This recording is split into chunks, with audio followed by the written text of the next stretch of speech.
اعلیٰ حضرت فاضل بریلوی رحمۃ اللہ علیہ فرماتے ہیں جو مردان خدا ہے، جو اللہ کے بندے ہیں، جو مردان خدا ہے، فرمایا ان کا طریقہ تو یہ ہے کہ وہ اپنے گھر والوں کی بڑی بڑی غلطیاں معاف کرتے ہیں، بڑی بڑی کوتاہیاں، بڑی بڑی۔ ایک آدمی یمن سے آیا کئی 100 کلومیٹر کا سفر طے کر کے ملنے، اس نے دروازے پہ دستک دی، حضرت کے گھر کے دروازے، بادشاہ کے پیر ہیں۔ اندر سے بی بی صاحبہ بولی کون ہے دروازے پہ؟ فرمایا میں یمن سے آیا ہوں یا مصر سے آیا ہوں، بڑی دور سے، ملاقات کرنی ہے۔ حضرت صاحب کدھر ہیں؟ تو بی بی کہنے لگی تجھے بھی کوئی کام نہیں جس طرح اسے کوئی کام نہیں، تو بھی فارغ ہے اس کی طرح، بس یہی اللہ اللہ یہی ڈیوٹی ہے تیری بھی۔ میں نے کہا یار اتنا بڑا صوفی اور گھر میں اس کا کیا حال ہے، وہ بات کرنے والی؟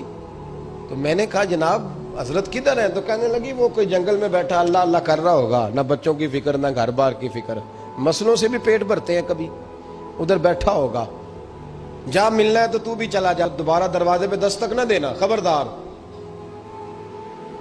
کہتے ہیں میرے وہ جو میں ایک ذائچہ بنا کے آیا تھا نا اللہ کے ولی کا، وہ میرا سارا ہی ٹوٹ گیا۔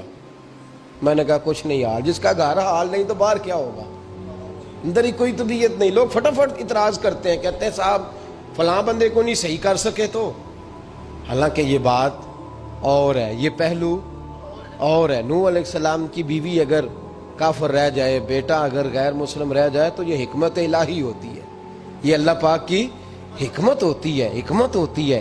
اس میں پیغمبر کی تبلیغ میں کوئی اعتراض نہیں کیا جا سکتا۔ اس نے کہا جنگل میں ہوں گے تو بھی چلا جا۔ کہتے ہیں وہ جو میرے ذہن میں ان کا زاویہ تھا، وہ جو ایک شخصیت کا روپ میں بنا کے وہ تو نکل گیا، لیکن میں نے کہا چل اتنی دور سے آیا ہوں بابے سے میل ہی لیتا ہوں، شام ہو گئی ہے رات بھی رہنا ہے۔ کہتے ہیں میں نے جنگل کی طرف منہ کیا تو حضرت جنگل سے آ رہے تھے اور شیر پہ بیٹھے ہوئے تھے، شیر پہ بیٹھے تھے۔ فرماتے ہیں پھر میرے دل میں خیال آیا، میں نے کہا بی بی قابو آتی نہیں اور شیر کو قابو کیا ہوا ہے۔ پھر وسوسہ آیا اتقوا فراست المومن فَإِنَّهُ يَنْظُرُ بِنُورِ اللَّهِ، رواہ ترمذی او کما قال صلی اللہ علیہ وسلم۔ اللہ کے رسول فرماتے ہیں مومن کی فراست قلبی سے ڈرو، وہ تو اللہ کے نور سے دیکھا کرتا ہے، اللہ کے دیے ہوئے نور سے دیکھتا ہے۔ اللہ اکبر۔ جب یہ بات سنی نا، اس نے کہتے میں نے دل میں سوچی تو حضرت میرے دل کی بات جان گئے اور فرمانے لگے او بھائی، کہتے میں نے کوئی حال بتایا نہیں، خود ہی فرمانے لگے میاں اس کے اندر صرف ایک ہی غلطی ہے کہ وہ زبان کی ٹھیک نہیں، بستر کی بڑی پاک ہے، نظر کی بڑی پاک ہے، کردار کی بڑی اچھی ہے، میرے بچوں کو پالتی ہے، بس زبان کی ذرا ٹھیک نہیں۔ اور فرمانے لگے میں اس نتیجے پہ پہنچا ہوں اگر میں نے اسے نکال دیا تو اور کوئی رکھے گا نہیں، بیچاری زندگی ساری پریشانی میں گزار دے گی، اور پھر اگلے لفظ کہے تو حد ہو گئی۔ فرمانے لگے میں اس بد زبان سے اس نے سلوک کرتا ہوں، اللہ نے یہ بے زبان مخلوق میری فرما بردار بنا دی ہے۔ فرمایا یہ میرے وظیفوں چلوں عبادتوں سے نہیں آیا شعر، یہ اس بد زبان سے اس نے سلوک کرتا ہوں تو رب نے یہ بے زبان مخلوق میری۔ اب یہ گنجائش، یہ حکم خامند کے لیے ہے، یہ تقریر سن کے بی بی نہ کہہ دے کہ میں نے بد زبان ہونا ہے تو آپ فرما برداری کرے میری، تو یہ جس کے لیے بات ہو اسی تک رہے۔ خامند کو حکم ہے کہ اگر کوئی کوتاہی ہے تو اس کوتاہی کی پردہ پوشی کرے۔ گھر جو ہوتا ہے نا، گھر کچھ چیزیں اجازت نہیں دے رہی میری کہ میں کچھ اور بات آپ سے کروں، کچھ آپ کو نیند بھی آ رہی ہے۔ دیکھیں پورا وجود سلامت ہو اور اندر روح نہ ہو تو بندہ زندہ رہ سکتا ہے؟ جڑے نہیں بولے انہیں رہ لینا میرا خیال۔ وجود ہو سارا سلامت ہے لیکن روح سلامت، بندہ بچ جائے گا؟ بولے نا یار، جنہیں نیند آ رہی ہو بولو، نہیں نہ رہ سکتا۔ پورے گھر میں ہر شے ہو، ذمہ داری سے بات کر رہا ہوں، پورے گھر میں ہر شے موجود ہو، اگر گھر میں دین نہ ہو تو گھر چلتا نہیں چل سکتا۔ جس گھر میں نماز نہ ہو وہ گھر نہیں چلتا، جس میں قرآن پاک نہ ہو وہ گھر، اس لیے کہ دین روح ہے۔ دین اگر گھر میں دین نہیں تو گھر چل سکتا؟ سن لے حدیث پاک ترمذی شریف کی، نبی کریم علیہ الصلوۃ والسلام، یہ بھی حق ہے، یہ آخری بات اس عنوان پہ سنیں، یہ حق آخری ہے، اس کو بھی سمجھیں۔ ترمذی شریف میں نبی پاک علیہ السلام نے فرمایا، دعا دی حضور نے، نبی پاک فرماتے ہیں اللہ اس بی بی کو جزائے خیر دے، اللہ اس پہ رحم فرمائے جو سویرے اپنے خامند کو نماز کے لیے جگاتی ہے، اور اگر نہ اٹھے تو پانی ڈال کے جگاتی ہے، اور فرمایا اللہ اس خامند پر رحم کرے جو سویرے اپنی بیوی کو نماز کے لیے جگاتا ہے، اور اگر نہ اٹھے تو پانی ڈال کے جگاتا ہے، رحم کرے۔ سب سے زیادہ حق میاں بیوی کا ایک دوسرے کا ساتھی ہے کہ انہیں دیندار بنائے۔ دین کی جس بات کا خامند کو پتہ ہے، اعلیٰ حضرت نے لکھا ہے کہ خامند کی ذمہ داری ہے بیوی کو تعلیم دینا، یہ اس کی ڈیوٹی ہے پردے کا پابند کرانا، اس کی ذمہ داری ہے کہ اسے قرآن و سنت کے جو احکام پتہ ہے اپنی بیوی کو سکھائے، اس کو بتلائے، اس کو سمجھائے، ذمہ داری ہے اس کی۔ فرمایا اللہ اس پہ رحم کرے، ذمہ داری ہے، ایک دوسرے کو مذہب سے آشنا کریں، پیار کے ساتھ محبت کے ساتھ قائل کریں۔ خامند بڑی باتوں میں روٹھ جاتا ہے، اگر کبھی اس بات پہ بھی روٹھ جائے کہ آج نہیں روٹی کھانی تیرے ہاتھ کی، انہیں نماز ہی نہیں پڑھی، تو آج نہیں میں نے تیرے ساتھ کوئی بات کرنی اس لیے کہ تیری آواز گلی میں نے سنائی دی ہے مجھے، تو خامند کو چاہیے کہ اسے دینداری سکھائے۔ عورت کو بھی چاہیے کہ وہ کہے صاحب تھوڑی روٹی کھا لینی ہے لیکن مہربانی کریں حلال رزق لے کے آئیں، مجھے زیادہ کپڑوں کی ضرورت نہیں، میں پرانے پہ گزارا کر لوں گی لیکن میرے بچوں کے حلق سے ہرا نہیں گزرنا چاہیے کہ دینداری ایک دوسرے کو سکھائیں۔ ایک تو بہت بڑے جاگیردار تھے حضرت سلطان باہو رحمۃ اللہ علیہ کے والد، بی بی شیبہ کہتی ہے نمازی بنانا تھا خامند کو۔ کس کو؟ کس نے؟ بولے کس نے نمازی بنانا ہے؟ اور بیوی کو کس نے بنانا ہے؟ پکی گل نے نہیں؟ میں کونسلر صاحب نوں میں کہا ماشاءاللہ جیت گئے ہو، کہندے ہاں جی، میں کہندے جی کوئی حکم ہوئے تو مینوں دسو، میں کہ حکم ہے کہ تسی اپنے ہلکے دے بندیاں دی ڈیوٹی لانی، کیڑا نماز حاضری لانی ہے، کیڑا نماز پڑھنا ہوندا ہے تے کیڑا نہیں ہوندا۔ کہنے لگے بڑے سیانے نکلے ہو، پہلا مینوں ہی وسیتے واڑ چھڑیا جی، میں جاؤں گا تے دوجیاں دی حاضری لاں گا نا۔ تو خامند نمازی بنائے گا بیوی کو تو اس سے پہلے خود بنے گا تو بنائے گا نا جی۔ تو اگر خامند کہہ دے تو پڑھیا کر، میرے پیچھے نہ لگی کیونکہ جنی کو تو پڑھنی اونی میں پڑھنی ہے نا۔ تو آج میں ایک دوست کو کہہ رہا تھا بچے وہ کام نہیں کرتے جو آپ کہتے ہیں، اور میں نے جمعے میں بھی کہا تھا بچے وہ کرتے ہیں جو ہمارا عمل دیکھ کے بچے چلتے ہیں، صرف بات پہ عمل نہیں کرتے۔ بی بی راستی کہتی ہے میں نے ٹھان لی کہ میں نے اس جگیردار کو، وڈیرے کو، اس موٹے بڑے چودھری کو میں نے نمازی بنانا اور بنا کے دکھانا ہے نمازی۔ بی بی صاحبہ کہتی ہیں کہ وہ جس خاتون کی بھی باری ہوتی تھی، 4 بیویاں ہوتی تھیں، وہ اس کا حق ادا کرتے تو بعد میں اپنی خوابگاہ میں جا کے آرام کرتے۔ ان کا جو خادم تھا ملازم، وہ رات کو دودھ کا پیالہ انہیں دینے جاتا تھا، سونے سے پہلے ان کے پاس دودھ کا پیالہ پہنچتا تھا۔ تو بی بی صاحبہ کہتی ہیں میں نے رات کو ملازم سے کہا دودھ دینے تو نہیں جائے گا، میں جاؤں گی۔ کہ میں آدھی رات کو دودھ کا پیالہ لے کے حاضر ہوئی، تو کیسے آئی؟ میں نے کہا بی بی ہوں، آ گئی ہوں، تو اب مہربانی کریں۔ میں نے کہا اگر اجازت دیں تو آپ کے پیر نہ دبا دوں؟ چل دبا دے۔ بی بی کہتی ہیں پیر دباتے دباتے میں نے کہا اگر اجازت دیں تو صبح نماز کے لیے جگا دوں؟ یہ نماز کی تبلیغ ہو رہی ہے۔ تو بابا جی پتہ کیا کہتے ہیں حضرت بازید؟ کہنے لگے تو مجھے جانتی نہیں، خبردار مجھے تبلیغ کرنے کی کوشش کی، اس گھر میں رہنا ہے تو سانس اونچا نہ لینا، پتہ ہے تو کس کے ساتھ بھی آئی، خبردار۔ کہتے میں چپ کر کے آ گئی۔ اگلے دن پھر دودھ لے کے پہنچ گئی تو انہوں نے آنکھ کھول کے دیکھا میری طرف، پھر آ گئی ہے۔ میں نے کہا میرے خاوند ہیں، میرے سر کے تاج ہیں، پیر دبا دوں؟ کہ دبا دو۔ کہتے میں نے 10 منٹ پیر دبائے تو میں نے کہا اگر جان کی امان پاؤں تو فجر میں جگا دوں؟ میں نے جلال فرمایا، کہنے لگے تجھے کہا تھا نا کہ مجھے کسی کا مشورہ قبول نہیں، تو کون ہوتی ہے مجھے بات کرنے والی، چل دوڑ جا۔ بی بی صاحبہ کہتی ہیں میں 10 دن جاتی رہی۔ کتنے دن؟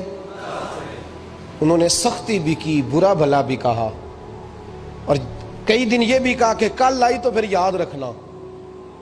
کہتی ہیں 10ویں دن میں گئی تو حضرت بازید کہتے ہیں میرے دل میں خیال آیا یہ جان چھوڑنے والی نہیں، یہ باز نہیں آئے گی، اور چلو ہے بھی تو میری بیوی، غلط بات بھی کوئی نہیں کر رہی، کہہ بھی نماز کر رہی ہے۔ کہنے لگے اگر میں سویرے اٹھ جاؤں تو پھر دوبارہ تو نہیں آئے گی، تو دوبارہ تو نہیں آئے گی۔ یہ دیکھیں میاں بیوی کا آپس میں رشتہ، سویرے اگر میں اٹھ جاؤں نماز کے لیے تیرے کہنے پہ تو میری جان چھوڑ دے گی تو؟ بی بی صاحبہ کہنے لگی میں دوبارہ نہیں آؤں گی، آپ مہربانی کریں سویرے اٹھ جائیں۔ کہنے لگے چل تو میری بیوی ہے، ایک بار مان لیتا ہوں تیری بات، سویرے جگا دینا۔ بی بی راستی کہتی ہے میں پہلے سو کے اٹھا کرتی تھی، وہ رات میں سوئی نہیں، کہتی ہے میں ساری رات رو کے گزار دی، ساری رات، اور بیدار رہ کے گزار دی۔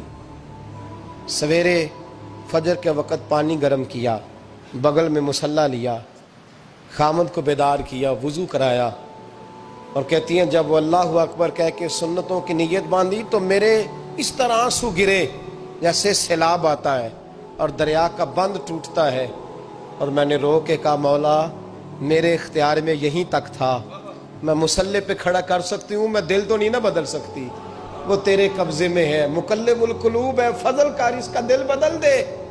فرماتی ہیں میں روتی رہی، 2 رکعتیں پڑھ کے میری طرف دیکھا تو فرضوں کی نیت باندھ لی، اور 2 فرض پڑھ کے پھر میری طرف دیکھا، کہنے لگے خبردار سویرے جگانے آئی تو؟ میں نے کہا جی نہیں جگاتی۔ میری طرف دیکھ کے کہنے لگے تو نہیں جگائے گی آج کے بعد میں تجھے نماز کے لیے جگایا کروں گا، میں تجھے جگاؤں گا۔ آپ فرمانے لگی وہ نمازی بن گئے، میں پہلے ہی نمازی تھی۔ جب ان 2 نمازیوں کا ملاپ ہوا تو اللہ نے سلطان باہو جیسا بیٹا عطا فرمایا، سلطان باہو جیسا بیٹا عطا فرمایا۔ میرے بھائی میاں بیوی ایک دوسرے کو دیندار بنائیں گے، ایک دوسرے کو نمازی بنائیں گے، وہ ایک دوسرے پہ، اور کس طرح کا بڑا مشکل ہوتا ہے بیوی اپنے خامند کی تعریف کرے، مشکل ہوتی ہے۔ اعلیٰ حضرت فاضل بریلوی رحمت اللہ تعالی علیہ کی زوجہ، ان کا طریقہ یہ تھا کہ وہ اتنی شناسہ ہو گئی تھی، اعلیٰ حضرت لکھتے تھے تو وہ واقف ہو گئی تھی، وہ کتاب کا اعلیٰ حضرت فرماتے تو وہی کتاب اٹھا کے زوجہ لاتی۔ اس زمانے میں قلم بنتے تھے اپنے ہاتھوں سے، لوگ چھری لے کے اس کے ساتھ قلم بنایا کرتے تھے، تو قلم بنا کے سیاہی رکھتی، کاغذ کئی دفعہ ڈانٹ دیتے، اعلیٰ حضرت کئی دفعہ ڈانٹ دیتے، لیکن اماں جی سنتی۔ وقت وصال آیا تو ایک دن فرمانے لگے حامد رضا کی ماں تو نے ساری زندگی مانگا کچھ نہیں، تو نے میری بڑی نوکری کی، میرے دین کے کاموں میں سب سے بڑی مددگار تو تھی، چل کوئی چیز مانگ لے۔ جب دین کے رشتے ہوتے ہیں تو پھر معاملے بھی دینداری کے طے ہوتے ہیں، کچھ مانگ لے۔ بڑا کچھ مانگ لیتی ہیں نا بیویاں، بڑا کچھ۔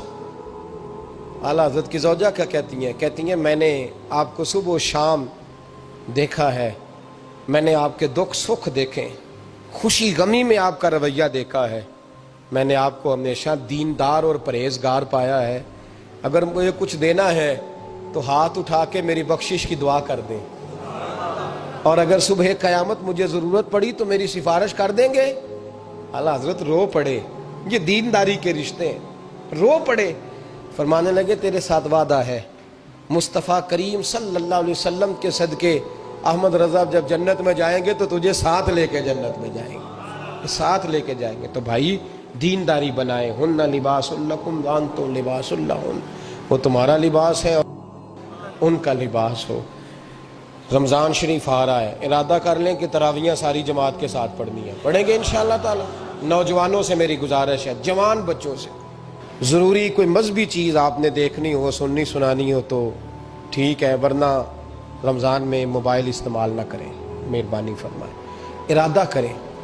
اگر کبھی مجبوری بن جائے نا تو ہسپتالوں میں بھی 2-2 گھنٹے بندے کو ایک ٹانگ پہ کھڑے ہونے پڑ جاتا ہے، پاسپورٹ کے دفتر لوگ کھڑے رہتے ہیں، شناختی کارڈ کے دفتر کھڑے رہتے ہیں۔ ارادہ کرو قرآن پاک سننے کا، اور مسجد میں حاضر ہو کے با جماعت 20 تراویحیں پوری پڑھو، اور عشاء سے پہلے آؤ، سنتیں ادا کر کے مسجد میں نماز پڑھو۔ روزہ کوئی شیطانی وسوسہ قریب نہ آنے دو، روزے رکھنے ہیں اور انشاءاللہ رکھنے ہیں، پورے رکھنے۔